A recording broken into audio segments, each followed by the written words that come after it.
So hi guys, நான் உங்கள் இடத்துல பாணி. ஸோ இன்றைக்கி சண்டே Q&A செஷன். ஸோ உங்களுடைய கேள்விகளுக்கு என்னுடைய பதில்கள். பார்க்குறக்கு எதாவது டல்லாக இருக்குன்னா யாராவது அப்படி கமெண்ட் பண்ணுறீங்க அப்படின்னு சொன்னால் எஸ், இன்றைக்கி வீடியோ போடுறதுக்கு மூடு இல்லை. பட் எனிவே இன்றைக்கி நிறைய கேள்வி இருக்குது. ஃபைன், நான் பார்த்துட்டே வரலாம். கசன் பிரபு அவங்க என்ன கேட்குறாங்கன்னா, நீங்கள் இன்னும் கொஞ்சம் தெளிவாக சொல்லுங்கள், என்ன சொன்னாலும் புரிகிற மாதிரி. வாசி யோகம் பண்ணுறதுனால ஓவர் திங்கிங் பிரச்சனை வருமா அப்படின்ட்டு. என்ன சொன்னாலும் புரியிற மாதிரி அப்படிங்கிறது கிடையாதுங்க. புரிஞ்சுக்கணும்னு நம்ம முற்பட்டோம் அப்படின்னு சொன்னா, எப்படி சொன்னாலும் புரியும். ஸோ, வாசியம் பண்ணா ஓவர் திங்கிங் பிரச்சனை எல்லாம் வராது. இதுக்கு மொட்டை தலைக்கு முழங்காலுக்கு முடிச்சு போடணும்னு அவசியம் இல்லை. தமிழ் நாவல்ஸ் அவங்க என்ன கேட்குறாங்கன்னா, நாம் நினைப்பதை குழந்தைகளை செய்ய வைப்பது எப்படி? இது சைக்கோத்தனம் அப்படின்னு அர்த்தம். நான் நினைக்கிற மாரி குழந்தை வாழணும்னு. நீங்க நினைக்கிற மாரி உங்கனாலேயே வாழ முடியல அப்படிங்கிறதனுடைய வெளிப்பாடு தான் இது. ஸோ முதல்ல உங்களுக்கு பிடிச்ச மாதிரி உங்களுடைய வாழ்க்கையை நீங்கள் வாழ்கிறீங்களான்னு பாருங்கள். குழந்தைகளுக்கு நல்ல வழியை காட்டி கொடுக்கலாம், நல்ல வழியை சொல்லித் தரலாம். நான் சொல்கிறது நீ கேளுன்னு சொல்லக்கூடாது. பேட் பேரண்டிங் அதுக்கு பேர். ஓப்பன் ஏஐ வாட் அவங்க என்ன கேட்குறாங்கன்னா, டெய்லியும் உட்காந்து தியானம் பண்ணக்கூடிய சூழலில் அமைச்சு கொள்ள முடியல. சரி, சராசரி வேலை செய்து கொண்டே மன அமைதியாக இருக்கிறதுக்கு முயற்சி செஞ்சால் உடல் ரொம்ப ரிலாக்ஸ் ஆகுது. எழுந்திருக்க முடியாத அளவுக்கு ஒரு இடத்துல உட்காந்துட்டு தான் ஞானம் அடைய முடியுமா? இல்லை சராசரி வேலை செய்து கொண்டே ஞானம் நிகழுமா? அதான் முதல் கேள்வி. 2வது கேள்வி, சராசரி வேலை செய்து கொண்டே ஞானம் அடைய முடியும் என்றால் எப்படி செய்வது? ஞானம் அடையிறதுங்கிறது அது அது அதுக்காக நீங்கள் என்ன பண்ணுறீங்கன்னு முயற்சி பண்ணுறீங்கன்னு எனக்கு புரியல. ஞானம் அடையணும்னு தியானம் பண்ணுறீங்களா? தியானம் பண்ணுறதுக்கும் ஞானம் அடைகிறதுக்கும் எந்த சம்மந்தமும் கிடையாது. ஞானம்னா என்ன? அறிவினுடைய முதிர்ச்சி ஞானம். அவ்வளோதான். நீங்கள் செய்யக்கூடிய வேலையில் நீங்கள் தான் இருக்கிறதுலையே டாப் மோஸ்ட் அப்படின்னா, நீங்கள் அந்த அந்த அந்த வேலை சம்மந்தமாக நீங்கள் ஞானம் அடைஞ்சிட்டீங்கன்னு அர்த்தம். ஒரு கேமரா பற்றி இன்னும் டவுட்டு கம்ப்ளீட் அக்வர், அந்த உலகத்தில் அவனுக்கு மீறி யாருமே கிடையாதுயா அப்படின்னா, அந்த கேமரா பொறுத்த வரைக்கும் அவன் ஞானம் அடைஞ்சிட்டான்னு அர்த்தம். மற்றவங்கெல்லாம் அறிவில் சிறந்தவர்கள், அவன் ஒருத்த மட்டும் தான் ஞானம் அடைஞ்சோன்னு அர்த்தம். ஸோ ஞானம் அடைகிறதுக்கும் தியானம் பண்ணுறதுக்கு அப்போ அதுக்காக ஞானம் எல்லா இடத்துலையும் எல்லா வகையிலையும் ஞானம் அடையலாம். சரிங்களா? இந்த தியானம் பண்ணுறது அப்படிங்கிறது உண்மை நிலை அறிய, இந்த உடல்ங்கிற சிறையில் இருக்கும் பொழுதே இந்த சிறையிலிருந்து மீண்டு தான் யார் என்ன ஏது அப்படிங்கிறது உணர்ந்து கொள்வதற்கு இந்த சிறையிலிருந்து மீண்டு வெளியே வரணும்ல. அப்போ இந்த சிறை முதல்ல ஓப்பன் பண்ணும்ல. சிறை எப்போ ஓப்பன் ஆகும்? இது வேலை செய்யலைன்னா ஓப்பன் ஆகும். இப்போ அமைதியாக இருக்கணும். அமைதியாக இருக்கும் பொழுது அதற்கு என்ன ஒரு வழி? அந்த அமைதியை இருக்க வைக்கிறதுன்னு இருக்கு பாரு, அதுக்கு பேர் தான் தியானம். மற்றபடி வேறு ஒன்றும் இல்லை. சரி, அப்படி இருந்தால் தான் நம்மளால் உண்மை நிலையை உணர முடியுமா அப்படின்னு கேட்டால், ஒரு வகையில் ஆமாம் தான். ஒரு வகையில் இல்லை, ஆமாம் தான். ஆனால் அது ஒன்றே தான் வழியான்னு கேட்டால் கிடையாது. நம்ம கீதா உபதேசத்தில் பார்த்தோமே, கர்ம யோகம், கர்ம சந்நியாசம்னு. கர்ம சந்நியாசிகள் தான் எல்லாத்தையும் விட்டு போட்டு ஓடி போய் பேசாமல் உட்காந்து தியானம் இருக்கிறதுக்கு அப்படின்னு போவாங்க. அந்த வழியாகவும் நம்ம உண்மை நிலை உணர முடியும். அதற்கப்புறம் இந்த இந்த இந்த ஞானம்ங்கிறது என்ன? இந்த பிறப்பு, ஆன்மான்னா என்ன, பிறப்புனா என்ன, இறைனா என்னன்னு அதனுடைய முதிர்ச்சி தெரிஞ்சுக்கிறதுக்கு அந்த வகையில் அது ஞானம். அப்படிதான். சரிங்களா? அதே கர்ம யோகின்னு ஒருத்தங்க இருக்காங்களே, அவங்க எந்த விதமான பெருசா தியான பயிற்சி ஒண்ணும் பண்ணி அப்படி இப்படி டாட் பூட்ன்னு நல்லா குதிக்கணும்னு அவசியமே இல்லையே. சராசரி உலக வாழ்வோடு இருப்பாங்க. உலக வாழ்வோடு தான் இருப்பாங்க. எல்லா வேலையும் செய்வாங்க. எல்லா நிலைகள்லயும் அழுதா அழுவாங்க, சிரிச்சா சிரிப்பாங்க, மகிழ்ச்சி அடைஞ்சா அடைவாங்க. எல்லாரும் அப்படியே இருக்கும். ஆனா, தாமரை தாமரை இரை தண்ணீர் போல அவங்க ஒட்டாம இப்படி விலகி நிப்பாங்க. அவர்களுக்கு பற்று அப்படிங்கிறது எது மேலயும் இருக்காது. நடக்குது, நடக்கல அப்படின்னு சொல்லக்கூடிய இந்த 2 வேறு தன்மைகள் அப்படிங்கிறது அவர்களுக்கு இருக்காது. அப்படின்னா கன்மம் சேராதவர்களுக்கு. ஒரு செயல் செய்யணும்னா, அந்த செயலை செய்ய வேண்டும்ங்கிறதுக்காக மட்டும் தான் செய்வாங்களே தவிர, அதிலிருந்து வரக்கூடிய பிரதிபலனை எதிர்பார்த்து அவர்கள் இந்த ஒரு காரியம் அப்படிங்கிறத செய்யறது இல்ல. அதனால நன்மை, தீமை கிடைக்குது, கிடைக்கல அப்படின்னு சொல்லக்கூடிய 2 கோட்பாடுகள் அவர்களுக்கு இல்ல. அப்ப பற்றுங்கிறது அங்க வ வ வராது. பற்றுங்கிறது ஒண்ணு வரல அப்படின்னு சொன்னா, எது மேலயுமே பற்றுங்கிறது வரல அப்படின்னு சொன்னா, கன்மம் சேராது. கன்மம் சேராதவர்களுக்கு என்ன ஆகும்? மறுபிறப்பு இல்ல. அவர்கள் நித்திய சந்நியாசி அப்படிங்கிறார் கண்ணபிரான். வசிஷ்டரும் அதே தான் சொல்றார். சரிங்களா? அவர்களுக்கு பேர் என்ன? நித்திய சந்நியாசி. அவர்களுக்கு பேர் தான் ஜீவன் முக்தர்கள்னு பேர். சரிங்களா? ஸோ இந்த வகையில இருந்தா பிறவா நிலை அடைஞ்சலாம். பிறவா நிலை அடையும்போது என்ன ஆகும்? இறையோடு போய் ஒன்றர கலப்போம். இறையோடு போய் ஒன்றர கலந்தா என்ன? எல்லாத்திலும் நாம இருப்போம். அதுவும் ஞானம் அடைவதற்குண்டான ஒரு வழி தான். ஸோ இந்த இடத்துல அதற்கு பேரு ஞானம் கிடையாது. இந்த இடத்துல அதற்கு பேரு முக்தின்னு பேர். பிறவா நிலை அப்படின்னு பேர். சரிங்களா? ஸோ ஞானம் அடையிறது அப்படின்னா, எப்படி வேணாலும் எதுல வேணாலும் ஞானம் அடையலாம். அது ஒரு பிளாங்க்கான ஒரு ஸ்டேட்மெண்ட். எதுல ஞானம் அடையணும்? எதற்காக ஞானம் அடையணும்? ஸோ அந்த ஒரு விளக்கம் நமக்கு வேணும் இல்லைங்களா? ஒருவேளை நீங்க முக்தி பேர பத்தி பேசுறீங்கன்னா, முக்தி வேற, ஞானம் வேற. என்லைட்டன்மென்ட் அதுதான் ஞானம். லிபரேஷன் அதுதான் முக்தி. சரிங்களா? 2ம் வேற வேற. ஆ ஸோ தேவை கருதி. இப்போ சராசரி இருக்கும் பொழுது இந்த மாரி ஆத்ம விசாரணையின் மூலமாக நாம் விலக்கி நிறுத்திக் கொண்டு எல்லா வேலையும் செஞ்சுக்கிட்டே இருக்கலாம். எண்ணமற்ற ஒரு நிலையில எப்பொழுதுமே வந்து நம்ம இருக்கலாமே! நான் இருக்கனே! முயற்சி பண்றேன். இன்னும் 100% வரல அப்படின்னாலுமே, ஏகதேசம் என்னால வர முடியுது. ஏகதேசம் அப்படின்னு சொன்னா என்னன்னு ஒருத்தர் கேட்டிருந்தார். ஒருமைப்பாடோட எல்லாம் ஒரு மாதிரி அப்படின்னு. சரிங்களா? ஓரளவுக்கு அந்த அந்த அந்த ஒரு 100% வர்றதுங்கிறது தான் ஏகதேசம். எல்லாம் அப்படி ஒரு மாதிரி. அதான் ஏகதேசம். சரிங்களா? ஸோ அந்த மாதிரி தாராளமா முடியும். முடியாதெல்லாம் ஒண்ணும் கிடையாது. சரிங்களா? வார்த்தைகளுக்கு உண்டான அர்த்தங்கள முதல்ல நம்ம புரிஞ்சுக்கணும். ரேண்டமா எனக்கு ஒரு வார்த்தை தெரிஞ்சிருச்சுங்கிறதுக்காக ரேண்டமா எல்லா இடத்துலயும் அத பயன்படுத்தக்கூடாது. என்டர்டெயின்மென்ட் சிவா அவங்க என்ன கேட்குறாங்கன்னா, புகழுக்காக தான் எல்லாமே இந்த உலகத்தில இயங்குது. அப்படியா? ஓகே. மேல் உலகத்தில புகழ் இருக்கா? மேல் உலகம்னு சொல்லி நீங்க எத கேட்குறீங்க அப்படின்னு தெரியல. நிறைய உலகங்கள் உண்டு. ஆண் உலகம் உண்டு. ஆண் உலகம், மேல் உலகம்லாம் இல்ல. ஆண் உலகம் அப்படி இங்க இருக்கிறது வேற ஒரு பரிமாணம் தான். இப்ப நீங்க மேல் உலகம்னு கேட்கும்பொழுது இந்திரலோகம் இருக்கு. இதர தெய்வங்கள் வாழக்கூடிய உலகங்கள் இருக்கு. ஸோ புகழ் இருக்கான்னு கேட்டா, தெய்வங்கள் வாழக்கூடிய உலகத்தில வந்து இந்த மாரி பேர், புகழ், அந்தஸ்து அதற்கெல்லாம் அங்க பெருசா ஒரு இதுவும் கிடையாது. அங்க இருக்காது. இந்திரலோகத்தில இருக்கான்னா இருக்கு. அங்கெல்லாம் வந்து அந்த புகழ் அடைவது அப்படிங்கிறது எல்லாமே தாராளமா இருக்கு. இதர உலகங்கள் உண்டுன்னு சொல்லி நம்மளுடைய சமயம் சொல்லுது. எனக்கு அத பத்தி தெரியல. ஏன்னா நான் ஆராய்ச்சி பண்ண போனதில்ல. உங்களுடைய முந்தைய பதிவுல ஹையர் சோல்ஸ்க்கு புகழ் இருக்கா? அவங்க எல்லாருக்கும் தெரியும் தானே! அப்போ ரெஸ்பெக்ட் குடுப்பாங்களா? ஓகே. இவங்க என்னமோ ஒரு ஒரு அவங்க ஒரு அஜெண்டால இருக்காங்கன்னு நெனைக்கிறேன். செத்து போனா தெரியுங்க. மேல போம்போது. இருக்கா? இல்லையான்னு சொல்லி. வேற என்ன சொல்லலாம்? ராகவி சுரேஷ். அவங்க என்ன கேட்குறாங்கன்னா, ஆ கடவுளினுடைய சிலைய வந்து ஏன் தொடக்கூடாது? அப்படின்னு வந்து சொல்றாங்க. ஸோ அத அத தொடலாமா? கூடாதா? தொடக்கூடாதுன்னு சொல்றாங்களே, ஏன் அப்படின்னு சொல்லிட்டு. இது வந்து ஏதாவது மூட நம்பிக்கை அப்படிங்கிற மாரி. மூட நம்பிக்கைலாம் இல்லைங்க. ஒரு தெய்வத்தினுடைய சிலை வந்து வடிக்கும்பொழுது அது கருங்கல் தான். சரிங்களா? அது தெய்வமாக நம்ம பாவிக்கும்பொழுது அதற்குண்டான மரியாதை அப்படிங்கிறத நம்ம குடுக்குறோம். அப்படிதான். சரிங்களா? அது ஒரு கல். ஆனா அந்த கல் சக்தி ஊட்டக்கூடியது ஒரு பொருள். ஏன் வேற ஏதாவது தூக்கி வச்சிருக்கலாம்ல்ல? கருங்கல்லே ஏன் வச்சாங்க? அப்படின்னு கேட்டா, அந்த கருங்கல் வந்து ஒரு சக்தியை கிரகித்து வெளிவிடுவதற்குண்டான தன்மை அப்படிங்கிறது இருக்கும். என்ன ஆனாலும் அது மாறுபடாத ஒரு தன்மையாக அது அப்படியே நிலைச்சு நிக்கும். கருங்கல். சரிங்களா? அந்த அந்த கருங்கல்ல சிலை செய்து, இப்படி அமர வைக்கும் பொழுது ஒரு பீடமாட்டம் செய்வாங்க. அது அமர்ந்திருக்கு இல்லைங்களா? சும்மா அப்படி கொண்டு போய் எல்லாம் உட்கார வைக்க மாட்டாங்க. என்ன பண்ணுவாங்க, ஒரு சின்ன ஒரு காடி எடுப்பாங்க. அந்த காடி எடுத்து, அந்த காடிக்குள்ள ஒரு காடி எடுத்திருப்பாங்க. அது எதுக்குன்னா, ஒரு வகையான தகடு வரைவாங்க. சரிங்களா? அந்த தகடு வரைஞ்சு, இது மூலவருக்குன்னு ரொம்ப பிரசித்தியமா இருக்கிறது. அதுக்கப்புறம் சுத்தி இருக்கக்கூடிய இதர தெய்வங்களுக்கும் அது வடிப்பாங்கன்னு நான் கேள்விப்பட்டிருக்கேன். ஆனா மூலவருக்கு இது கண்டிப்பா இருக்கும். இப்ப என்ன பண்ணுவாங்க, அந்த தெய்வம் ஒண்ணு இப்போ ஒரு உங்களுக்கு ஏதோ ஒரு முருகரோ, திருமாலோ, ஈசனாரோ ஏதோ ஒரு சாமி. அந்த கோயில் என்ன காரண காரியத்திற்காக நிறுவப்படுகிறது அப்படிங்கிறதுக்குன்னு உண்டான ஒரு எந்திரம் இருக்கும். இங்க வந்தா பொருள் ஆ துன்பம் தீரும். இல்ல திருமண தடை நீங்கும். பிள்ளை செல்வம் கிடைக்கும். ஞானம் கிடைக்கும். இது மாரி ஏதோ ஒரு நோக்கத்தை கருதி, அந்த நோக்கத்திற்காகன்னு ஒரு எந்திரம் இருக்கும். அதற்குன்னு உண்டான ஒரு மந்திரம் இருக்கும். இதெல்லாம் நம்மளுடைய பெரியவர்கள் நமக்கு வடித்து கொடுத்தது. சரிங்களா? அப்ப அத வந்து வடிச்சு, அத வச்சு அது தங்கத்தில செய்வாங்க, ஐம்பொன்ல செய்வாங்க. ஸோ அத வடிச்சு அந்த காடிக்குள்ள வச்சு, அதுக்கு மேல வந்து அந்த சாமி சிலைய வச்சுட்டு, அதுக்கப்புறம் அதற்கு உண்டான மாரி பூஜை முறைகள் இருக்கும். இந்த மந்திரம் சொல்லணும், இந்த பொருட்கள பயன்படுத்தணும்னு ஒரு முறை இருக்கு. இப்ப என்ன ஆகும்னா, நாள் போக, போக, போக, போக, போக அது பயங்கர ஒரு எனர்ஜி சேர்ந்திருக்கும் அந்த இடத்துல. ஒரு சக்தி ஊட்டப்பட்ட ஒரு இடமாக அது மாறியிருக்கும். நேரடியா அது மேல கை வைக்கும் பொழுது, அதற்குண்டான அந்த ஒரு நிலை மாற்றத்த வந்து அது இயங்கிக் கொண்டு இருக்கக்கூடிய அந்த ஒரு தன்மை இருக்கு பாருங்க. அது வந்து நம்மளுடைய உடல் வந்து ஏத்துக்கொள்ள முடியுமாங்கிற ஒரு கேள்விக்கு நம்ம பதில் சொல்லணும். "அ அதெல்லாம் ஒண்ணும் ஆகாதுய்யா, டெய்லி ஐயரு இது பண்றாரு. ஐயர் வந்து எல்லாம் பயங்கரமான ஒரு நல்ல யோக்கியமான மனுஷனா?" தெரியாது. சரிங்களா?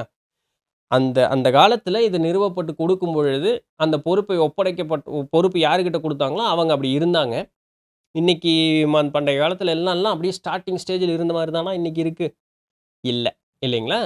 ஸோ, அதனால அந்த சக்திய இந்த இந்த உடல்ங்கிற அந்த சக்தி தாங்கக்கூடிய அளவுக்கு இருக்கணும். அப்ப அது அது வந்து ஒரு ஹையர் லெவல்ல இருக்கும். நாமளும் நம்மள உயர்த்திக்கணும். அதனால தான் அந்த அந்த பூசை செய்யக்கூடியவர்களுக்கு உணவு கட்டுப்பாடு இருந்தது, மனக்கட்டுப்பாடு இருந்தது. நிறைய தியான முறைகள் சொல்லி தந்தாங்க. மூச்சு பயிற்சி சொல்லி தந்தாங்க. இது எல்லாமே இருந்தது. இன்னைக்கு பண்றாங்களா, பண்ணலையாங்கிறத பத்தி எனக்கு தேவையில்ல. அத பத்தி உங்களுக்கும் தேவையில்ல. விஷயத்த மட்டும் தெரிஞ்சுக்கங்க. ஸோ, இந்த ப்ராப்பரா மெயின்டெயின் பண்ணிட்டு இருக்கக்கூடிய அந்த ஒரு கோயில்ல போய் நம்ம நேரடியா அந்த சாமி மேல கை வைக்கிறோம் அப்படின்னு சொல்லும் பொழுது, அந்த எனர்ஜி நமக்கு பாஸ் ஆகும். நம்மனால அதுக்கு ஒரு பிரச்சனையும் வரப்போறதில்ல. அதிலிருந்து நமக்கு வரக்கூடிய எனர்ஜி நம்மளுடைய உடல்நிலையோ, மனோநிலையோ பாதிக்கும். அதனால நேரடியா சாமியினுடைய சிலையை கை வைக்காது இருப்பது சாலச் சிறந்தது அப்படின்னு சொல்லக்கூடிய. ஸோ இது வந்து பின்ன எப்படி ஆயிப்போச்சு, யாருமே வந்து தொடக்கூடாது. இது வந்து நாங்க மட்டும் தான் அந்த இடத்துக்கு இருக்கணுங்கிற மாரி ஆயிப்போச்சு. மாற்றுவாது இடலாம். இது எல்லாரும் போலான்னு சொல்லிட்டோன்னு வச்சுக்கங்களேன், நீங்க நல்லவங்களா இருப்பீங்களா இருக்கும். உங்கள உங்கள பிரச்சனை உங்கனால வராது. நல்லா புரிஞ்சுக்கங்க. நீங்க வந்து மனசு தூய்மையாக சாமி சிலைங்க, சாமிங்க அப்படின்னு சொல்லி நீங்க மன தூய்மையோட போவீங்க. எல்லாருமே அப்படி இருப்பாங்களான்னு பாருங்க. வேணுக்குன்னே ஒரு அத களங்கப்படுத்தணும்னே ஆட்கள் வந்து வரமாட்டாங்கங்கிறதுக்கு என்ன நிச்சயம்? சரிதானே? நம்ம குடும்பத்திலேயே அப்படி எல்லா ஆட்கள் இருப்பாங்களா இருக்கும். இல்லையா? ஸோ, அதனால வேற வழி இல்ல. எல்லாரும் வந்து பண்ணலாம் அப்படின்னு எல்லாரும் போய் பூஜை பண்ணலாம் அப்படின்னா, மனிதர்கள் வந்து நல்ல ஒரு நோக்கோட இருக்கிற வரைக்கும் பிரச்சனை இல்ல. எல்லா மனிதர்களுமே நல்ல நோக்கோட இல்ல. ஸோ, அதான் நமக்கு நாமே தான் பிரச்சனை. மத்தபடி வேற ஒண்ணும் இல்ல. இது ஆயுசு பூரா சண்டை போட்டுக்கிட்டே இருக்க வேண்டியது தான். அதுக்கு முற்று வராது. ஸோ, ஏன் சாமி சிலைய தொடக்கூடாதுன்னா, இதான் காரணம். சரிங்களா? ஆல்ரைட்.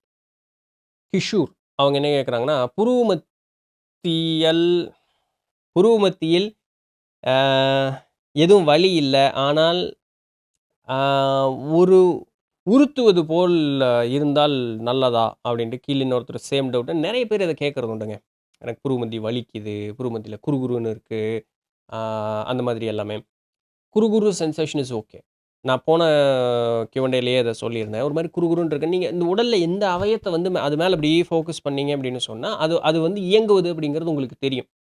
அது இயங்க ஆரம்பிக்கும்போது, அது உங்களுக்கு குறுகுறுன்னு இருக்கிற மாரி ஒரு ஃபீல் தெரியும். அப்போ எப்பவுமே அது அப்படிதான் இருக்கும். ஆனா, நம்ம அந்த இடத்துல கவனம் வைக்கும்போது, இன்னும் கொஞ்சம் ஹைப்பரா வேலை செய்யும்போது, இன்னும் நம்ம பெட்டரா நமக்கு வந்து அது தெரியுது. அவ்வளோதான். ஒண்ணும் பயப்படுறதுக்கெல்லாம் இல்ல. இந்த வலிக்குதுன்னு சொல்லக்கூடிய ஆட்கள், நீங்க ஏதோ தவறு செய்றீங்கன்னு அர்த்தம். அது மேல ஓவர் பிரஷர் போடுறீங்கன்னு அர்த்தம். சரிங்களா? ஜிம்முக்கு போறோம். இப்படி ஒர்க் அவுட் பண்ணிட்டே இருக்கோம். அந்த இடம் வலிச்சதுக்கப்புறம் இப்படி பண்ணிட்டே இருந்தா, அந்த நரம்பு, அங்க இருக்க மசில் எல்லாம் வந்து பாதிக்கப்படுது இல்லையா? அதுபோல. வலி, வேதனைகள் என்னைக்குமே இந்த யோக பயிற்சிக்கு உண்டானதுல வரவே கூடாது. வலிக்குது அப்படின்னு சொன்னா, நீங்க என்னமோ பிரச்சனை உடனே அந்த பயிற்சிய நிறுத்திட்டு கொஞ்சம் கூட ஒரு 1 வாரம் 10 நாள் நீங்க அத விட்டுருங்க. ஆசுவாசப்படுத்திக்கங்க. அந்த வேலைக்கே போகாதீங்க. இன்னொரு சிலர் என்னன்னா, என்னை அறியாமயே என்னுடைய கவனம் அது எப்படி உங்கள அறியாமயே கவனம் அந்த இடத்துக்கு போகும்? நீங்களா நெனச்சுக்கிட்டே இருக்கிறீங்க, அந்த இடத்துக்கு போகும். அவ்வளோதான். சரிங்களா? ஸோ, அதனால இதெல்லாம் வந்து உங்களுக்கு நீங்களே வந்து ஊட்டிக்கக்கூடிய தேவையில்லாத ஒரு மனோ மாயை தான் அது. மத்தபடி வேற ஒண்ணும் இல்ல. ஒருத்தர் எனக்கு Instagramல மெயில் பண்ணியிருந்தாரு. ஒரு பிரபலமான ஒரு ஃபவுண்டேஷன். அவங்க YouTubeல சொன்ன ஒரு விஷயத்த கேட்டு, மறைபொருள் ரகசியத்த சொல்லிட்டோம் அப்படின்னு சொல்லிட்டு, அந்த வீடியோ கேட்டு நான் இது பண்ணிட்டே இருந்தேன். புருமதி இது பண்ணேன். கொஞ்சம் தூரம் போனதுக்கப்புறம் தான் அந்த வீடியோ நான் ஆரம்பிச்சுட்டேன். அதுக்கப்புறம் தான் அந்த வீடியோ பார்க்கும்போது அவர் என்ன சொன்னாருன்னா, "தொடர்ந்து 5, 10 நிமிஷம் அப்படியே கவனம் வச்சீங்கன்னா, உடல் விட்டு உயிர் பிரிஞ்சிரும்." அப்படின்னு சொன்னாரு. எனக்கு பயமாயிருச்சுங்க அது கேட்டதுக்கப்புறம். எனக்கு உயிர் பிரிஞ்சிருச்சுன்னா என்னங்க பண்றது? எனக்கு பயமா இருக்குங்க அப்படின்னு சொல்லி என்னைய போட்டு நச்சரிச்சுட்டாரு. அந்த மனுஷன் என்னைய போட்டு டார்ச்சர் பண்ணிட்டாரு. அப்படியெல்லாம் ஒண்ணும் இல்லைங்க. அப்படியெல்லாம் ஆகாதுங்கன்னு சொன்னாலுமே, அவரு திருப்ப அத கேட்டு என் கவனம் என்னை அறியாம அங்க போயிருது. என்னை அறியாம அங்க போயிருது. உடல் பிரிஞ்சு உயிர் பிரிஞ்சிருமோ? எனக்கு உயிர் வேணுங்க. எனக்கு உயிர் ஏதாவது என்னங்க இது? ஏதோ பலசரக்கு கடையில கேட்கிற பொருள் மாரி கேட்டுக்கிட்டு இருக்கீங்கங்கிற மாரி ஆயிப்போச்சு. இது என்ன சொல்லி அவருக்கு புரிய வைக்கிறது? ஒரு வீடியோவ பார்த்துட்டு இது பண்ணிட்டு, அவரு பயந்துக்கக்கூடிய ஆளு. அப்படி ஆகாதுங்க. அப்படியெல்லாம் ஒண்ணும் இல்லைங்க. இது வெறும் மனோமாயைன்னு சொன்னா, அவருனால அத ஏத்துக்க கூட பயம் அந்த அளவுக்கு. ஏன் பண்ணணும் அந்த வீடியோவ பார்த்துட்டு? ஒரு தெளிவு இல்லாம ஏதோ ஒண்ணு சொல்ல போக, அத போய் நம்ம புரிஞ்சுக்கிறதுக்கு சரியில்லாம அத புரிஞ்சுக்க, புரியுதுங்களா? என்னைக்குமே இந்த யோக பயிற்சிகள்ல வலி வேதனைகள் உங்களுக்கு வருதுன்னா, பேசாம உட்டுருங்க. 1 வாரம் 10 நாள், 1 மாசம்னாலும் உட்டுருங்க. அப்புறம் கொஞ்சம் கொஞ்சமா கிராஜுவலா ஆரம்பிங்க. அது அது நல்ல ஒரு சென்சேஷன குடுக்கணும். அது உங்களுக்கு தொந்தரவு பண்ணக்கூடாது. சரிங்களா? பார்த்து இது பண்ணுங்க. இன்னைக்கு நெறைய YouTubeல நெறைய இப்படி வந்து போச்சு. அது எப்படி பண்ணணும்? ஏது பண்ணணும்னு ஒரு ஒரு ஆர்டரே இல்ல. பேர் புகழுக்காக நெறைய பேர் பண்ணக்கூடிய ஆட்கள் உண்டு. நீங்களும் காசு குடுத்துட்டு தீக்க வாங்குறேன்னு போய்க்கிறீங்க. கொஞ்ச நாளைக்கு அது நல்லா இருக்கிற மாரி தான் தெரியும்.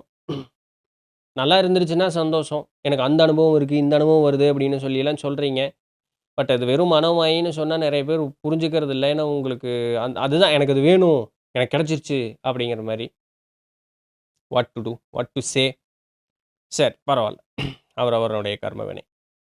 தினேஷ் குமார் அவர் என்ன கேட்கிறாருன்னா, இன்னசென்ட் பீப்பிள் ஸோ அதுக்கு என்ன தமிழ்ல சொல்லலாம்? Innocent people. அவங்க வந்து துன்பப்படும்போது கடவுள் ஏன் வந்து தடுப்பதில்லை அப்படின்னு சொல்லிட்டு, இப்போ ஒரு அத வேற பேசக்கூடாதுன்னு வேற ஸ்டே வாங்கி வச்சிருக்காங்களாம். பக்கத்து மாநிலத்தில அந்த கோயில் சம்மந்தமா ஒரு பிரச்சனை நடந்தது இல்லையா? ஸோ அது மட்டும் இல்லாம நிறைய தினசரி துன்பங்கள் நடந்துகிட்டு இருக்கு இல்லையா? ஏன் இறை அதை வந்து தடுப்பதில்லன்னு, இறை ஏன் தடுக்கணும்? வேணுங்கக்கூடிய அறிவு எல்லாத்தையும் குடுத்து தான் நம்மள படைச்சிருக்கிறாரு. அந்த அறிவ பயன்படுத்துறதுக்கு உண்டான வழி எல்லாத்தையுமே குருமார்கள் மூலமாக வந்து அதையும் குடுத்துருக்காரு. எல்லாமே இருந்துட்டும், நான் வந்து என்னைய சரியா பார்த்துக்க மாட்டேன். திருப்ப அத்தன சக்தி என்கிட்ட இருந்தும், யாராவது ஒருத்தர் வந்து என்னைய காப்பாத்திட்டு தான் இருக்கணும் அப்படின்னு சொன்னா, அப்ப நீங்க இங்க இருக்கிறதுக்கு உண்டான அர்த்தம் என்ன? ஒரு சில காரண காரியங்கள் செய்யாத அப்படின்னு சொன்னா, அது என்னுடைய சுதந்திரம். நான் அப்படிதான் செய்வேன் அப்படின்னு செய்யக்கூடிய ஆட்கள், அப்ப அத அனுபவிச்சு தான் ஆகணும். அங்க என்ன நடந்ததுன்னு எனக்கு தெரியாது. அங்க என்ன நடந்ததுன்னு உங்களுக்கும் தெரியாது. நம்ம ஃபைனலா ஒரு நியூஸ் வரும்போது, இது 20 வருஷமா என்னமோ நடந்துகிட்டு இருக்கு. இன்னைக்கு தான் நமக்கு தெரியும். இல்லையா? ஸோ, அது ஒரு ஒரு துன்பம் அப்படிங்கிறது ஒரு மனிதன் அனுபவிக்கிறான் அப்படின்னு சொன்னா, அந்த துன்பம் எங்க ஆரம்பிச்சது? அது சோர்ஸ் உடனே எல்லாம் ஒண்ணும் வராதுங்க என்னைக்குமே ஒரு துன்பம். உங்களுக்கு என்ன திடுதிப்புன்னு ஒரு துன்பம் வந்துற போகுது? அப்படியே தூங்கிட்டு இருந்தேங்க. கண்ணு முழிச்சோனே ஒரு பெரிய துன்பம் என்னைய வந்துருச்சுன்னு வச்சுங்க. அப்படியெல்லாம் எப்படி வரும்? அப்படியெல்லாம் வராது. அதுக்கு ஆணி வேர் எங்கேயோ நீங்களே போட்டிருப்பீங்க. செய்யக்கூடாத காரியம், அது வேண்டாம், பார்த்திரு, கவனமா இருங்கிறது இயற்கை பல ரூபங்கள்ல நமக்கு காட்டியிருக்கும். எல்லாத்தையும் நீங்க புறந்தள்ளியிருப்பீங்க.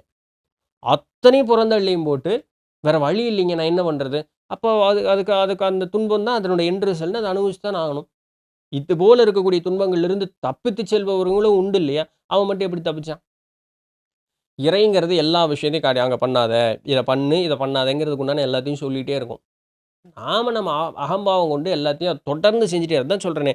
அப்படியே கண்ணு முழிச்சோனே பிரச்சனை பெருசா வந்துருச்சுங்க. அப்படி வராது என்னைக்கும். அது முட்டாள். அப்படி ஒருத்தன் சொல்றான் அப்படின்னு சொன்னா, அவன் விதண்டாவாதி. அது முட்டாள்தனம். அதற்குண்டான விதைய அவனே எங்கேயோ போட்டிருப்பான். அது மொளச்சு தான் இன்னைக்கு பெருசாகி இன்னைக்கு நம்ம முன்னாடி அது துன்பம் அப்படிங்கிற ஒரு நிலையில வந்து நிக்குது. ஸோ எல்லாத்திற்கும் வந்து தப்பிக்கிறதுக்கு ஒரு வழியை காட்டக்கூடிய சாமி, இத்தனையும் காட்டுதுங்கிறத நம்ம விட்டு போட்டு, துன்பம் நடந்ததுக்கு அப்புறம், "நீ ஏன் என்கிட்ட அத காட்டலன்னு?" சொல்றது முட்டாள்தனம். தவிர, முன்ன சொன்ன அந்த பேச்ச ஆரம்பிக்கும்போது சொன்னதே தான். அறிவு இருக்கு, பலம் இருக்கு, எல்லா வகையிலயும் நம்மள வந்து கையாண்டு கொள்ளக்கூடியதற்கு உண்டான எல்லா திறன்களும் இருக்கு. இத்தனையும் குடுத்ததுக்கு அப்புறமும் சாமி மறுபடியும் என்கிட்ட வரணும் அப்படின்னு சொன்னா, அப்போ நீங்க ஒரு பிறப்புன்னு ஒரு ஒரு ஆன்மாவா ஒரு பிறப்புன்னு எடுக்கிறதுக்கே நீங்க லாயக்கு இல்லாத ஆளுன்னு அர்த்தம். அதுதான் உண்மை. சாமிகிட்ட வேண்டலாம். "சாமி, எனக்கு இந்த மாதிரி ஒரு நிலை இருக்கு. நீங்க எனக்கு முன்னாடி குறி காட்டியிருப்பீங்கன்னு நெனைக்கிறேன். எனக்கு அது புரிஞ்சுக்க முடியல. எனக்கு இன்னும் கொஞ்சம் தெளிவா சொல்லுங்க. இதிலிருந்து எப்படி மீண்டு வர்றதுக்கு வழி சொல்லுங்க." இது கேட்கலாம். வழி கண்டிப்பா தெரியும். காட்டி குடுக்கும் சாமி. அத வுட்டு போட்டு அந்த அந்த கடைசி ஒரு எட்டு எடுத்து வச்சா நான் குழிக்குள்ள போறேன். சாமி ஏன் என்னை நீ காப்பாத்தலன்னு சொன்ன அது என்ன நியாயம் அது? இல்லையா? புராணங்கள்ல அந்த மாதிரி கூட இருக்கக்கூடிய நிலைகள்ல வந்து சாமி அவங்களெல்லாம் காப்பாத்துச்சே. கரெக்ட்டு. அந்த இடத்துல இருந்தவர்களுடைய நிலைன்னு ஒண்ணு இருக்குல்ல. அதுபோல நாம இருக்கிறோமான்னு முதல்ல யோசிச்சுக்கங்க. அவர்கள் மனசுத்தி எந்த அளவுக்கு இருந்தது? அப்படிங்கிறத ஒண்ண பார்த்துக்கணும். அந்த அளவுக்கு மனசுத்தியும், இறை மீது முழுமையான ஈடுபாடும், நம்பிக்கையும் அப்படிங்கிறது நமக்கு இருக்கா? அப்படின்னு அந்த கம்பேரிசனையும் போட்டு பார்த்துக்கணும்ல. எல்லாத்தையும் சாமி, சாமி, சாமி நீ தான் ஏன் எல்லாத்துக்கும் பிரச்சனை? நீ படைக்காம இருந்திருந்தேன்னா, சாமி படைக்கல அப்படிங்கிறதுக்கு நிறைய இது இருக்கு. ஒரு உயிர் உயிர் ஏற்கனவே இருந்தது. அந்த உயிர் உருவாவதற்குண்டான ஒரு இடம் குடுத்து, அதனுடைய அனுபவங்களை சேர்ப்பதற்குண்டான இடம் குடுத்து, எல்லா வசதி வாய்ப்புகளையும் பண்ணி குடுத்தது சாமி தான். அதற்கு அப்புறமும் வந்து நீ தான் எல்லாத்துக்குமே காரணம்னு சொன்னா நம்ம என்ன சொல்றதுன்னு எனக்கு புரியல. கொஞ்சம் சிந்திச்சு பாருங்க. யாராவது ஒருத்தர் கைய நீட்டிக்கிட்டே இருக்கிறது ரொம்ப ஈஸி. இப்படி திரும்புச்சுன்னா அது கஷ்டம். இல்லைங்களா? ஆனா இப்படி திரும்பினா தான் நம்மனால வளர முடியும். ஸோ அதனால கொஞ்சம் கவனமா இருந்து பார்த்துக்க வேண்டியது அவசியம். அடுத்தது தென்னகம் வீரா. அவர் என்ன கேட்கிறார், விதின்னு ஒண்ணு இருக்கா? எல்லாமே வந்து விதிக்கப்பட்டது தானா? அப்படிங்கிற ஒரு கேள்வி கேட்கிறார். முன்னமே இதெல்லாம் நம்ம பார்த்துருக்கோமே. நம்ம ஓஷோவனுடைய பிளேலிஸ்ட் இருக்கு. அதில வீடியோஸ்லலாம் வருமே. அதில என்ன மேட்ரு? நபிகள் நாயகம் ஒருத்தர் கேட்டார். அந்த கதை ஞாபகம் இருக்குமா? ரெகுலரா பார்க்குறவங்க ஞாபகம் இருக்கும். நபிகள் நாயகத்துக்கிட்ட ஒரு அடியவர் இதே கேள்வி கேட்குறார். நபிகள் நாயகம் இப்படி வாங்கங்கிறாரு. வந்தோன்னே, அப்போ ஒரு கால தூக்கு அப்படிங்கிறாரு. அவர் இடது கால தூக்குறார். சரிப்பா அந்த மறு காலையும் தூக்கணும். சாமி நான் கீழ விழுந்துருவேனே. அப்போ என்ன நான் உன்னை கால தூக்குன்னு மட்டும் தான் சொன்னேன். இடத தூக்கணுமா, வலத தூக்கணுமாங்கிற முடிவு உன்னோடையது. நீ இடத தூக்குன. அதுவரைக்கும் அது உன்னுடைய சுதந்திரம். சரிங்களா? அதுக்கு பேர் தான் ஃப்ரீ வில். அது உன்னுடைய சுதந்திரம். அதற்கப்புறம் இன்னொன்னு நடக்குது அப்படிங்கும்போது, அது முடியுமா, முடியாதான்னு ஒண்ணு இருக்குல்ல. அது விதி. இப்போ ஒரு கால தூக்கிட்டு மறுகால தூக்குனா கீழ விழுந்துருவேன்னு இருக்குல்ல. அது விதி நீ அனுபவிச்சு தான் ஆகணும். அதுல அந்த செய்த செயலுக்கு உண்டான வினை நீ வந்து அனுபவிச்சு தான் ஆகணும். அது விதிக்கப்பட்டது தான். இப்படி ஒரு வினை செய்தா இதற்குண்டான விதி இது நடக்கும் அப்படிங்கிறது இருக்கு. ஸோ இப்படி தான் விதி வேலை செய்யும். அப்படியே எல்லாத்தையும் ப்ரீ ரிட்டனா எழுதி, "போ இவனுக்கு இந்த இந்த இதுதான் பொழப்பு" அப்படின்னா, அது அர்த்தம் இல்ல. நம்ம எல்லாமே வந்து கைப்பாவைகளாக தான் இறைவனுடைய கைப்பாவைகள் அப்படிங்கிற மாரி ஆயிரும். இறைவனுடைய கைப்பாவைகள் அப்படின்னு சொல்லி இறைவனே சொல்றதில்ல. அப்படி எந்த இடத்துலயுமே இல்ல. சாமியே சொல்றதில்ல, "நீ வெறும் கைப்பாவை தான், உனக்கு இப்படிதான்" அப்படின்னு சொல்லி. கிடையாது. ஒரு சிலது இருக்கு. என்ன சொல்லலாம்? அதான். ஒரு செயல் செஞ்சா அதற்குண்டான வினை அனுபவிக்குங்கிறது விதி. எப்படி இறப்போம் அப்படிங்கிறது முடிவு செய்து வந்து யார்? அதுவுமே நாம தான் முடிவு செஞ்சுட்டு வந்திருப்போம். இதெல்லாம் நம்ம ஆன்மீக பதிவுகள்ல பார்க்குறோமே. முதல்ல ஒரு ஒரு 3 வகையா நமக்கு இறப்பு வரும். ஒண்ணு நோய்வாய்ப்பட்டு வரும். இல்ல அசம்பாவிதத்தினால வரும். இல்ல இயற்கையான முறையில வரும். இந்த இயற்கையான முறையில வர்றது தான் கடைசி. முன் 2 முறைகள் அது இந்த ஆர்டர்லயே வரும். சரிங்களா? நோய்வாய்ப்பட்டோ, அசம்பாவிதத்தினாலயோ, இல்ல இயற்கையா. இந்த 3ல ஆன்ம எந்த நேரத்தில எப்படி கிளம்பலாம், சீக்கிரம் போலாம் அப்படின்னு முடிவு பண்ணுது. அதுக்குள்ள பூந்து என்ன வழி இருக்கோ அத பார்த்துட்டு போயிரும். இது விதிக்கப்பட்டது. இப்படிதான் அவன் போவான் அப்படிங்கிறது. அது நம்மனால கண்ட்ரோல் பண்ண முடியாது. இதெல்லாம் விதிக்கப்பட்டது. ஒரு சில சின்ன சின்ன விஷயங்கள். ஆ என்ன சொல்றது? அது நம்மளுடைய லைஃப் டெசிஷன்ஸ்ன்னு நம்மளே முடிவு எடுத்துட்டு வந்திருப்போம். நமக்குன்னு அந்த சுதந்திரம் உண்டு. இது ஆன்மூலக பதிவுகள்ல மட்டும் இல்ல. நம்ம யோக வாசிஷ்டம்லயும் வசிஷ்டர் என்ன சொல்றாரு? அடுத்த ஒரு பிறப்ப நான் இப்படித்தான் எடுக்கப் போறேன். இதை நோக்கித்தான் நான் செல்லப் போறேன் அப்படிங்கிற ஒரு முடிவ அந்த ஆன்மா முன்னாடியே எடுத்துக்கும். அப்ப அதற்குண்டான சூழல்கள அது ஏற்படுத்தி அந்த கால சூழல் வரும்பொழுது, அதற்குண்டான உடலை எடுத்துக்கிட்டு தான் அந்த ஆன்மாவே வரும். அப்போ ஒரு சில விதிகள் அதுவே விதிச்சுக்கிட்டு தான் வரும். அதிலிருந்து அதுவும் மீறவே மீறாது. ஆனா அது என்னன்னு நமக்கு தெரியாது. எத அது முடிவு பண்ணி இதுதான் அப்படின்னு எத முடிவு பண்ணிட்டு வந்ததுன்னு நமக்கு தெரியாது. சரிங்களா? ஸோ அதனால அது கூட சண்டை போட்டு மல்லு கட்டுறதுல அந்த பயனும் கிடையாது. பட் ஒரு 90% 98% 99% வச்சுக்கங்களேன். சுதந்திரம் அப்படிங்கிறது நமக்கு உண்டு. ஸோ அதில எந்த விதமான மாற்று கருத்தும் இல்லை. செய்யற செயல சரியா செஞ்சீங்க அப்படின்னு சொன்னா, நடக்கக்கூடிய வினையும் சரியா நடக்கும். விதையொன்னு போட்டா சொரையொன்னா முளைக்க போகுது இல்லையா? அவ்வளோதான். நம்ம தம்பி நவீன் இன்ஃபன்ட் அவர் என்ன கேட்குறாரு, "நீங்க ஞானம் அடைஞ்சு விட்டால் சொல்ல இயலாத அளவுக்கு இன்பம் அடையலாம் அப்படின்னு சொன்னீங்க. ஆனா சித்தர்கள் வந்து உடல் பிரசவ வலி போல் தினம் தினம் இருக்கும் என்று சொன்னார்களே." இதான். இங்க ஒரு டேட்டாவ தூக்கு, அங்க ஒரு டேட்டாவ தூக்கு, அங்க ஒரு டேட்டாவ தூக்கு. ஒரு 3, 4 வீடியோ பார்த்து ஒண்ணொன்லயும் ஒரு ஒரு டேட்டா எல்லாத்தையும் எடுத்து தையல் போடுறா கம்ப்ளீட்டா. இப்போ அத்தனையும் சம்மந்தம் இல்லாத 3 டேட்டாவ தூக்கி போட்டு ஒரே கேள்வியா கேளுன்னா இதுதான் எக்ஸாம்பிள். ஞானம் அடைந்தால் அப்படின்னு சொன்னா, நம்ம வந்து உண்மை நிலை உணரும் பொழுது, அந்த உண்மை நிலை உணரும் பொழுது நமக்கு கிடைக்கக்கூடிய அந்த ஒரு சுகம். அந்த இறை உணர்வை, அந்த அன்பை வந்து சுவைத்து இருக்கும் பொழுது இருக்கக்கூடிய அந்த ஒரு சுகம். அது அப்படியே ஆஹான்னு இருக்கும். அது அது ஒரு இன்ஃபர்மேஷன். சரிங்களா? அந்த உடல் வந்து தினம் தினம் ரணவேதனை போல இருக்கும்னு சொன்னது வந்து, திருவள்ளுவரினுடைய ஞான வெட்டியான்னு தான் நெனைக்கிறேன். அதில இருக்கக்கூடிய அந்த ஒரு செய்தி. சரிங்களா? என்ன செய்தி? திருவள்ளுவர் என்ன சொல்றாரு? "நான் கற்ப மருந்து உண்ணும் பொழுது, என்னுடைய தாயார் தன் கர்ப்ப காலத்தில் 10 மாதங்கள் என்னென்னலாம் துன்பங்களை அனுபவித்தாளோ, அந்த அளவுக்கு துன்பத்தை என்னுடைய உடல் அனுபவித்தது" அப்படின்னார். எப்போ? கற்ப மருந்து உண்ணும் பொழுது. சரிங்களா? அப்போ ஒரு ஒரு மருந்து சாப்பிடும் பொழுது, நமக்கு இங்க எரியுது, அங்க எரியுது. அதெல்லாம் சொல்லும்ல, மருந்து உள்ள போய் அது வேலைய செய்யும்போது நமக்கு அப்படியே இருக்கும். நம்மள அயர்ச்சியில இருந்துட்டே இருக்கும். அந்த மாரி அந்த ஒரு வேதனைப்படுது. கர்ப்ப மருந்து சூட உண்டு பண்ணும் உடலுக்குள்ள. அப்போ அது வலி வேதனைகள குடுக்கும். அத அவரு சொன்னார். ஸோ அது வேற டேட்டா, இது வேற டேட்டா. அது வேற நிலை, இது வேற நிலை. அது நடக்கக்கூடிய இடம், அந்த தன்மை வேற. இது நடக்கக்கூடிய இடம், தன்மை அப்படிங்கிறது வேற. அது மனம் சார்ந்தது, இது உடல் சார்ந்தது. இது சம்மந்தமில்லாத 2ம் வந்து அப்படியே ஸ்டிட்ச் பண்ணி நம்ம தம்பி ஒரு கேள்வி கேட்டார். ஸோ இது அதற்குண்டான பதில். ஆன்மூலக பதிவுகளின்படி திருப்பியுமா? ஸோ பக்கத்து தேசத்தில் நடந்த ஒரு இது. ஸோ அந்த மாரி பாவம் பண்றவங்களுக்கும் ஆன்மூலகத்தில மன்னிப்பு கிடைக்குமான்னு. புண்ணியம், மன்னிப்பு, தண்டனை அப்படியெல்லாம் ஒண்ணும் கிடையாது. நம்ம ஆன்மூலக பதிவுல ரொம்ப தெளிவா பார்த்துருக்கோம். எல்லா ஆன்மாவும் பிறவா நிலையை நோக்கி தான் போப்போது. அதற்காக ஒரு சில டிசைன் அப்படிங்கிறத நமக்கு போட்டு தருவாங்க. நம்ம ஒரு சில முடிவுகள் எடுத்துட்டு தான் இங்க வர்றோம்.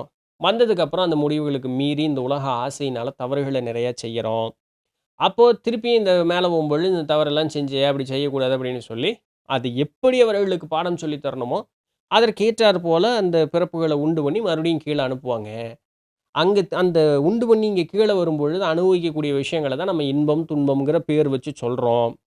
ஸோ இவன் இவன் இது பண்ணுனா இது நடக்குமா? இது பண்ணா இது நடக்குமான்னு டைம் டேபிள் எல்லாம் நம்மனால போட முடியாது. ஏன்? ஏன்னா ஒரு ஒரு ஆன்மாவும் ஒரு ஒரு மாரி புரிதல் கொண்டது. நிகழ்வு ஒண்ணா இருந்தாலும் பார்க்கக்கூடிய விதம் மாறுது. அதான் அந்த ஆன்மாவினுடைய தன்மை பொறுத்தது. ஸோ தண்டனை, இல்ல வந்து விடுதலை அப்படியெல்லாம் ஒண்ணும் கிடையாது. ஒரு விடுதலைங்கிறது ஒண்ணே ஒண்ணு மட்டும் தான். என்னது? பிறவா நிலையை அடைவது. தண்டனைங்கிறது ஒண்ணே ஒண்ணு தான். பிறப்பெடுத்துக் கொண்டே இருப்பது. அவ்வளோதான். அதான் தண்டனை, அதுதான் விடுதலை. அத தவிர மித்த நடுவுல நடக்கிறதெல்லாம் வெறும் ஒரு டிராமா தான். எஸ். ஓகே. சாத்தான் வழிபாடு வெளிநாடுகளில் பண்றாங்களே! நீ எப்ப போய் பார்த்துட்டு வந்த? நான் பார்த்தது இல்லையே! அந்த நெகட்டிவ் எனர்ஜி நம்ம ஊரு பில்லி சூனியம் மாதிரி வேலை செய்யுமா? அப்படின்னு வேண்டுதல் வேற, பில்லி சூனியம் வேற. பில்லி சூனியம் ஒரு ஆன்மாவை வந்து வரவழைச்சு, ஒரு ஒரு காரியத்தை நோக்கி அத செய் அப்படின்னு சொல்லி அனுப்புவது பில்லி சூனியத்தினுடைய வேல. இந்த வழிபாடு அப்படின்னு சொல்லக்கூடியது வந்து வேற. அது நம்ம சாமி கும்பிடுற மாரி, அது ஒரு எனர்ஜி, இது ஒரு எனர்ஜி. என்ன கேட்டீங்கன்னா, அது வேகமா நடக்கும். அதற்குண்டான கேடு பலன்களோட சேர்ந்து நடக்கும். ஸோ அதுதான். அது வேற சாப்டர். இந்த இந்த வழிபாடுங்கிறது வேற சாப்டர். பில்லி சூனியங்கிறது வேற சாப்டர். சில கோயில்களில் இயற்கையால் பாதிப்பு வராதுன்னு கூறுகிறார்கள். உண்மையா? திருச்செந்தூர்ல கூட சுனாமி வந்தப்ப எந்த பாதிப்பும் வரலன்னு. எஸ் அப்படி சொல்றாங்க. ஏன்னா, அந்த இடத்துல சேர்ந்து இருக்கக்கூடிய அந்த ஒரு சக்தியினுடைய நிலை, ஆ பாதுகாப்பா இருக்கக்கூடியதற்காக அப்படின்னு சொல்லிட்டு, நாகூர்ல வந்து நாகூர் தான் நெனைக்கிறேன். அங்க அந்த தர்கா இது கடற்கரை கிட்டயே இருக்கக்கூடிய அந்த தர்கா. அது மட்டும் தண்ணி உள்ள போகாம, சுனாமி காலத்தில உள்ள போகாம இருந்தது. அண்ட் நார்த் இந்தியால ஒரு காளி கோயில் ஒண்ணு.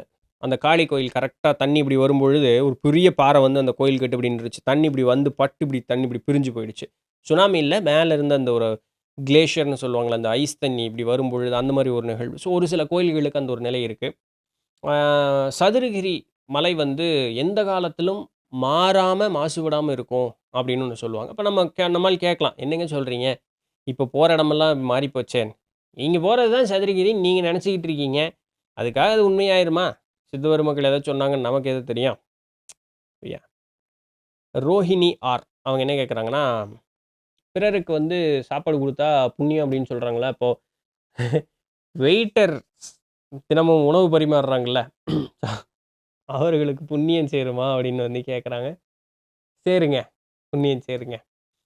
இன்னொரு கேள்வி அப்படின்னு சொல்லிட்டு, எவ்ரிஒன் ஆம் ஓகே. ஸோ எல்லாமே விதிக்கப்பட்டது தான் அப்படின்னு சொன்னா, திருமணத்திற்கு அப்படிங்கிறதுக்கு எதுக்கு ஜாதக பலன் பார்க்குறாங்க அப்படின்னு சொல்லி, சும்மா ஒரு எக்ஸ்ட்ரா டோஸ் தான். இவங்க நிஜமாலுமே நமக்கு சரிப்பட்டு வருவாங்களா அப்படின்னு சொல்லி ஒரு அடிஷ்னலான ஒரு இன்ஃபர்மேஷன் தான். இப்போ விதிக்கப்பட்டது தாங்க. உங்களுடைய கணவர் ரோஹிணி ஆர். ஸோ பொண்ணா தான் இருப்பீங்க. அப்போ உங்களுக்கு கணவர் தான் வரப்போறாங்க. உங்களுடைய கணவர், நீங்க ஆன்ம உலகத்திலேருந்து முடிவு பண்ணிட்டு வந்திருப்பீங்க. உங்களுடைய கணவர் அப்படிங்கிறவங்க வந்து ஒரு மூர்க்கன். அவங்ககிட்ட இருந்து நான் வந்து எல்லாத்தையும் கடைசி வரைக்கும் பொறுத்து அந்த ஆளு கூடயே இருந்து என்னுடைய அன்ப மட்டுமே வெளிப்படுத்தி, நான் வந்து மன திருப்தியோட, ஆன்ம முன்னேற்றத்தோட நான் இங்க போறேன். இப்ப லெவல் 1ல இருந்தா, ஒரே பிறப்புல நான் வந்து லெவல் 5க்கு ஜம்ப் பண்ற அளவுக்கு இந்த வாழ்க்கை அந்த கணவன் மூலமாக எனக்கு துன்பம் இது பண்ணா, ஒப்புக்கொள்ளுவீர்களா? அங்க முடிவு பண்ணியிருப்பீங்க வீம்புக்கு.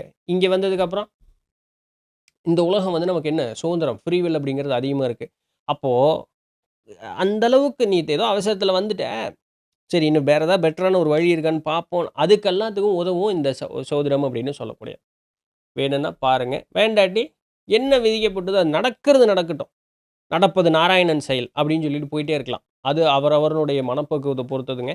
எல்லாருக்கும் அந்த நிலை இருப்பதில்ல. ஸோ, அதனால இந்த சாதகம், சோதிடம் அப்படிங்கிறது நம்ம வந்து பயன்படுத்திக் கொள்ளலாம். சரிங்களா? ஜெனிஷா அவங்க என்ன கேட்குறாங்கன்னா, தாமரை இலையில் தண்ணீர் போல இருப்பது என்றால் எப்படி? உங்களுடைய கருத்தை கூறவும். அப்படின்னா, அன்பு, பாசம் அப்படிங்கிறதெல்லாம் இல்லாம இருக்கிறதா? இல்ல நம்ம வந்து எது கூடயும் வந்து ஈடுபடுத்திக் கொள்ளாம இருப்பதா? அன்பு இறைவனிடம் நெருங்க வழிகாட்டும் என்றால், அன்பும் ஒரு பற்று அல்லவா? அப்படின்னு சொல்லிட்டு, அன்பு அப்படிங்கிறது பற்று கிடையாது. இன்னைக்கு அன்பு அப்படிங்கிறதுக்கு உண்டான விளக்கம் நமக்கு தெரியறதில்ல. அன்பு அப்படிங்கிறது ஒரு ஒரு ஏதோ ஒண்ணு காட்டக்கூடிய ஒரு அப்படிங்கிற மாரி நம்ம காதல் அப்படின்னெல்லாம் அன்புன்னு நம்ம நெனச்சுக்கிட்டு இருக்கோம். அதெல்லாம் கிடையாது. இன்னைக்கு நம்ம செய்யறது அப்படின்னு சொல்லக்கூடியது, அதுக்கு பேர் அன்புன்னு பேர் வச்சு இன்னைக்கு நம்ம ஏதோ சுயநலம். ஒரு தேவையின்பால் நம்ம வந்து அத அன்பு, காதல்னெல்லாம் நம்ம சொல்லிக்கிறோம். அதெல்லாம் ஒண்ணும் கிடையாது. அது சும்மா நம்மள நாமளே ஏமாத்திக்கிறதுக்கு உண்டான ஒரு இது.